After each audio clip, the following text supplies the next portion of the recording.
வேங்கை வயலில் மூதாட்டி ஒருவர் காலமாகியிருக்கிறார். அவருடைய உடலை நல்லடக்கம் செய்ய வேண்டும். ஆனால் காவல்துறை அங்கே கடுமையான கெடுபிடிகளை கையாண்டு வருகிறது. அந்த ஊரை ஒரு தீவாக மாற்றியிருக்கிறார்கள். உள்ளே யாரும் நுழைய முடியாது, வெளியே யாரும் போக முடியாது என்கிற அளவுக்கு வேங்கவயல் தலித் மக்களை காவல்துறை தனிமைப்படுத்தி இருப்பது, நெருக்கடிக்கு உள்ளாக்கி இருப்பது, அதன் மூலம் மன உளைச்சலை ஏற்படுத்தி வருவது மிகுந்த கவலை அளிக்கிறது. மாண்புமிகு முதல்வர் அவர்கள் உடனே இதில் தலையிட வேண்டும். காவல்துறையின் கெடுபிடிகளை கைவிட ஆணையிட வேண்டும் என்று வலியுறுத்துகிறேன். காலமாகியிருக்கும் மூதாட்டியின் உடலை உற்றார் உறவினர்களோடு நல்லடக்கம் செய்வதற்கு உரிய அனுமதியை வழங்க வேண்டும் என்று தமிழ்நாடு அரசுக்கு விடுதலை சிறுத்தைகள் கட்சி வேண்டுகோள் விடுக்கிறது.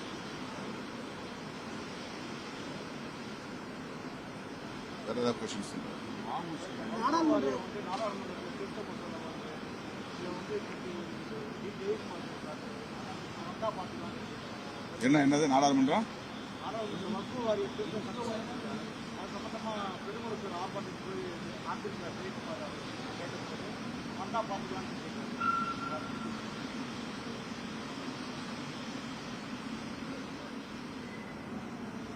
வக்ஃப் வாரிய திருத்த சட்ட மசோதா அரசியலமைப்பு சட்ட மரபுகளுக்கு எதிரானதாக இருக்கிறது.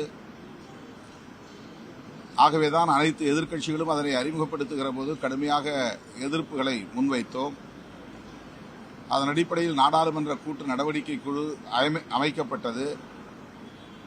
ஆனால் எதிர்க்கட்சிகளை சார்ந்த உறுப்பினர்களை முறையாக பேச அனுமதிக்கவில்லை. அவர்களின் கருத்துக்களை ஒரு பொருட்டாக எடுத்துக்கொள்ளவில்லை. பல முறை அவர்களை அந்த கூட்டத்திலிருந்து வலுக்கட்டாயமாக வெளியேற்றியிருக்கிறார்கள். மீண்டும் அதனை நடைமுறைப்படுத்துவதற்கு, நிறைவேற்றுவதற்கு பாஜக அரசு முயற்சிக்கிறது. அரசமைப்பு சட்டத்திற்கு எதிரான ஒரு அரசு பாஜக அரசு என்பதை உறுதிப்படுத்தக்கூடிய வகையில் இந்த விவகாரத்தில் அவர்கள் நடந்து கொள்கிறார்கள். இந்த போக்கை வன்மையாக விடுதலை சிறுத்தைகள் கட்சி கண்டிக்கிறது. இது தொடர்பாக அதிமுக ஒரு பிரதான தமிழகத்தின் எதிர்க்கட்சியாக இருந்த நிலையிலும் கூட, இருக்கிற நிலையிலும் கூட பேசுவதில்லை. மிக சிறிய சிறிய பிரச்சனைகளை ஊதி பெருக்குகிறார்கள். எல்லாவற்றுக்கும் சட்டம் ஒழுங்கு பிரச்சனை, பாதிக்கப்பட்டு விட்டது சட்டம் ஒழுங்கு என்றெல்லாம் திமுக அரசுக்கு எதிரான குற்றச்சாட்டுகளை சொல்லுவதிலேயே குறியாக இருக்கிறார்கள்.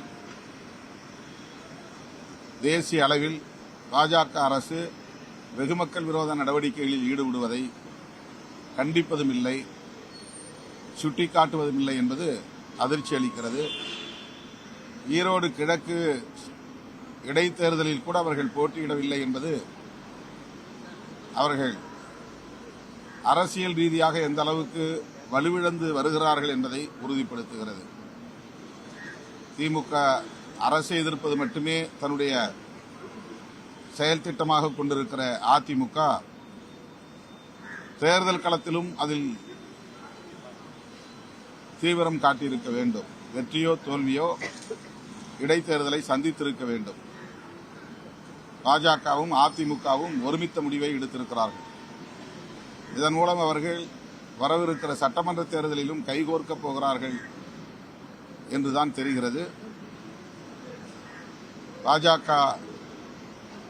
RSS ஆகியவற்றோடு அவர்கள் கொண்டிருக்கிற உறவு விரைவில் வெட்ட வெளிச்சமாகும் என்று நம்புகிறேன்.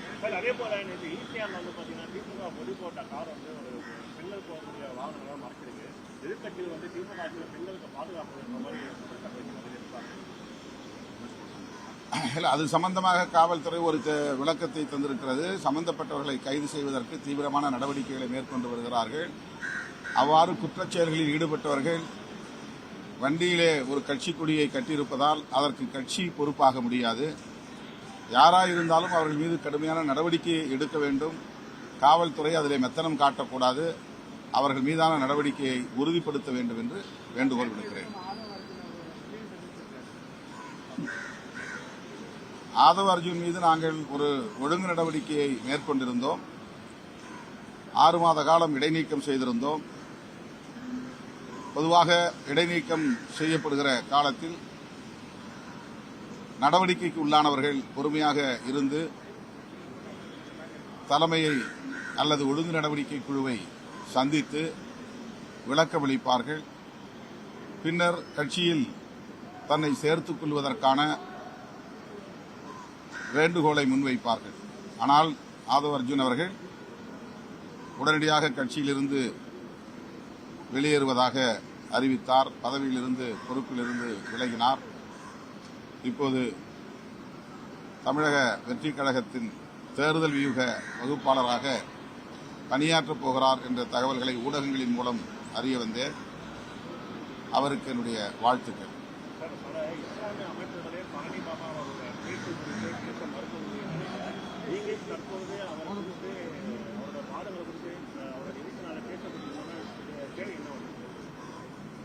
இப்ப புதுசா நாங்க பேசல. விடுதலை சிறுத்தைகளை பொறுத்தவரையில் நாங்கள் தேர்தல் அரசியலில் ஈடுபடாத காலத்திலே கூட அவரோடு நிகழ்ச்சிகளில் பங்கேற்றிருக்கிறேன். அவர் தேசத்திற்கு விரோதமான எந்த செயலிலும் ஈடுபட்டதில்லை. தீவிரவாத நடவடிக்கைகளில், பயங்கரவாத நடவடிக்கைகளில் ஈடுபட்டதில்லை. அரசியலை அரசியலாக பேசினார். விளிம்பு நிலை மக்களுக்கான குரலை ஓங்கி உயர்த்தி பேசினார். அந்த வகையில் அவருடைய நினைவு நாள்களில் நாங்கள் இஸ்லாமியர்கள் ஒருங்கிணைக்கக்கூடிய வீரவணக்க நிகழ்வுகளில், காவல்துறை அனுமதிக்கிற நிகழ்வுகளில் பங்கேற்று பேசி வருகிறோம். அவ்வளவுதான்.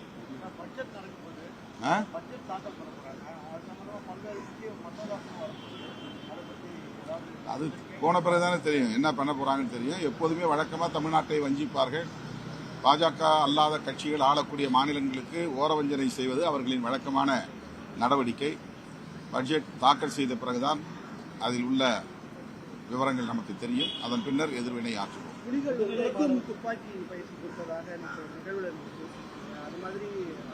அது பயிற்சி கொடுத்தது என்று பொருள் இல்லை. பயிற்சி என்பது வேறு, நம்முடைய ஆர்வத்திற்காக அவர்கள் கையாளுவதற்கு தருவது என்பது வேறு.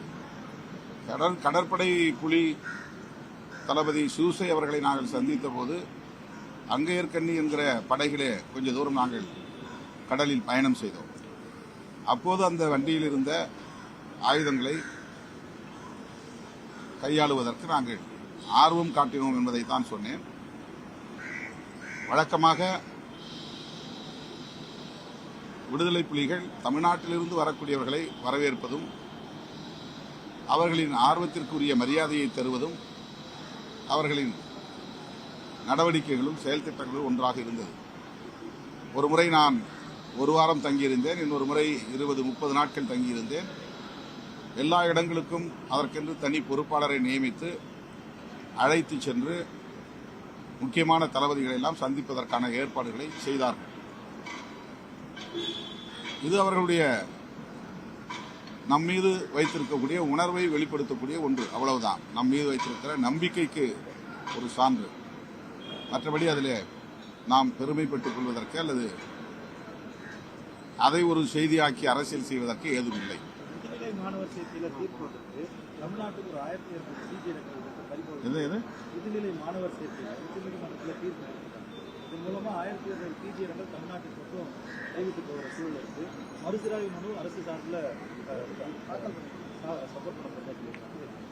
நாங்களும் அந்த வழக்கிலே கட்டாயமாக மனு தாக்கல் செய்வோம். உச்சநீதிமன்றத்தில் இடையீட்டு மனுவை தாக்கல் செய்து அதில் நீதி கோர முயற்சிப்போம்.